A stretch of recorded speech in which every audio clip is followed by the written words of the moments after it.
বুখারী শরীফের 2 নম্বর খণ্ডের মধ্যে হাদিসটা আছে। এক ব্যক্তিকে জান্নাতেও না জাহান্নামেও না এমন এক জায়গায় রেখে দিয়েছে আরাফ। মাঝে মাঝে জান্নাতের ঘেরান, মাঝে মাঝে জাহান্নামের ঘেরান আসে। এই ব্যক্তি চিল্লাপাল্লা শুরু করছে, আল্লাহ আল্লাহ আল্লাহ আল্লাহ। তাই চিল্লাস কেন? একটু এখান থেকে সরাই দেন না, এই মাঝে মাঝে জাহান্নামের ঘেরান এসে চিল্লা চিল্লি, আবার জান্নাতের ঘেরান এসে ভালো লাগে না, একটু সরাই দেন। জান্নাতে না দিলেন, একটু ঘেরান খালি শুনি। আল্লাহ একটু সরাই জান্নাতের দিকে বসাই দিচ্ছে। একটু পর আবার চিল্লা চিল্লি করা শুরু করছে। তাই আবার চিল্লাস কেন? আল্লাহ এতক্ষণ তো ভালোই আছিলাম, মাঝে মাঝে গেরান গেছে, এবার তো সবসময় গেরান, মন পাগল হয়ে যাইতেছে। একটু দরজার কাছে বসাই দেন, গেরানটা কেমন লাগতেছে, একটু কাছে বসাই দেন। আল্লাহ কবে যা আর একটু কাছে বসাই দেন। এবার জান্নাতের দরজার কাছে বসাই দিচ্ছে। আবার চিল্লা চিল্লি শুরু করছে। আবার চিল্লাস কেন? আল্লাহ দরজার কাছে যেহেতু আনছেনি, একটু উকি দিয়ে একটু দেখি না দরজার ভিতরে কি আছে, জান্নাতটা কেমন দেখা যায়। তোর ভাব সত্য ভালো না, ধীরে কাছে আসতেছিস, তোর ভাব সত্য ভালো না। কারণ এখানে লৌকি দিয়ে দেখবো আসলে ভিতরে কি আছে আল্লাহ জানে কি জানে না। আপনাদের কি মনে হয় ভিতরে কি আছে আল্লাহ জানে কি জানেন না?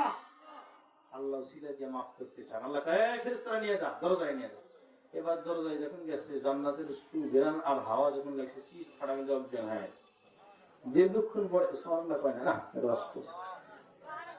দীর্ঘক্ষণ পরে হুঁশ ফেরার পরে বলতেছে, আল্লাহ আগেই ভালো আছিলেন, এমন জায়গাতে লেন, এই ঘেরা নেয়ার বাতাসে কি হয়ে গেলাম, এটা এই উকি দিবার এসে তো একবার পাগল হয়ে গেলাম, ব্যাকুল হয়ে গেলাম। একটু এক পাও ঢুকে দেখি না, এর মধ্যে কি ভাই, তোর ব্যবসা তো ভালো দেখতেছি না, ধীরে ধীরে কাছে এসতেছ। হ্যাঁ, তোর ব্যবসা তো খুব খারাপ রে।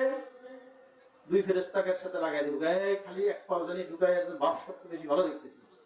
এবার এক পাও ঢুকাইছি, সুবহানাল্লাহ কয় না রে, এক পাও ঢুকাইয়া কইতেছে, এই ফেরেশতারা, এই টানাটানি করবি না, আল্লাহর সাথে আমার কথা আছে। তার চিল্লাচিল্লি শুরু হচ্ছে। এমন চিল্লাস আল্লাহ আপনি কি এবার এক সাইড জান্নাত আর এক সাইড জান্নাত না, এবার আল্লাহ আপনি আইনছেনি যেহেতু এক শরীরের অর্ধেক জান্নাতে যাবো অর্ধেক জান্নাতে যাবো না, এবার হতে পারেন আল্লাহ ঘুরান দেয় না, দেখছেন না নাই আল্লাহ তোর ব্যবসা খুব খারাপ। 2জন ফেরেশতা করে নে, এক নিয়ে খেলে ঘুরান দেয় বাইরে নিয়ে আসিস। এবার দিশে 2জন দারোয়ান সেট করে ভিতরে ঢুকাই দিচ্ছে। তো জান্নাতের ভিতরে ঢোকার পরে হ্যাটাম টাটাম বাইরে গেছে, ঘুরতেছে আর পুরা জান্নাত দেখি। তাই 2জন মাঝে মাঝে কয়ে, বড় তোমার সময় তো শেষ, আল্লাহ খালি ঘুরান দেখতে গেছে। কয়ে চুপ কর, কথা কইস না, কথা কইস না, কইতেছি চুপ করতা, কথা কইস না, চুপ কর। যে আসিল জাহান্নামের কাছাকাছি এসে জান্নাতে এসে হ্যাটাম বাইরে গেছে, কথা কইস না, চুপ কর, কইতেছি কথা, ফেরেশতাদের কথা কইস না। একটু পর যখন বেশি বিরক্ত শুরু করছে, পুষ্করিণীতে কিছু চাপড় চাপড় ফিরে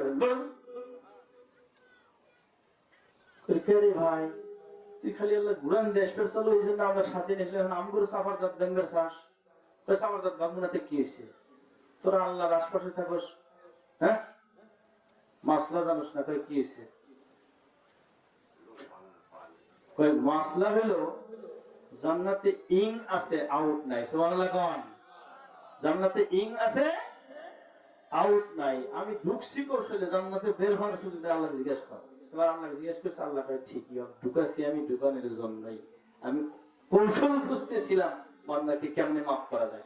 তো এই শেনুয়া মসজিদে কিছু দান করার বদলতে যদি জান্নাতে আল্লাহ তাআলা আমাদের জন্য বাড়ি বানায়, আর যদি ধরা পড়ে যায় কিয়ামতের ময়দানে বলবো আল্লাহ জাহান্নামে দিবেন না পরে দিবেন পরে, ওই যে ওই দিন দান লেহে দিয়েছে বাড়ি বলে পাশি হুজুর কইছিল বাড়ি পাইছি, ওই বাড়ি আগে না দিয়ে অন্য জায়গায় যেতেছি, আগে বাড়ি দেখবো। এই বাড়ি দেখার যদি একটু ঢুকতে পারলে আর বের হওয়ার মাসলা নাই। এবার বাড়ি বানাবার সানকারা আর বাড়ি দেখবার সানকারা, এক মন করে দাম লেখান, এক মন করে দাম লেখান, খারাপ হলো না।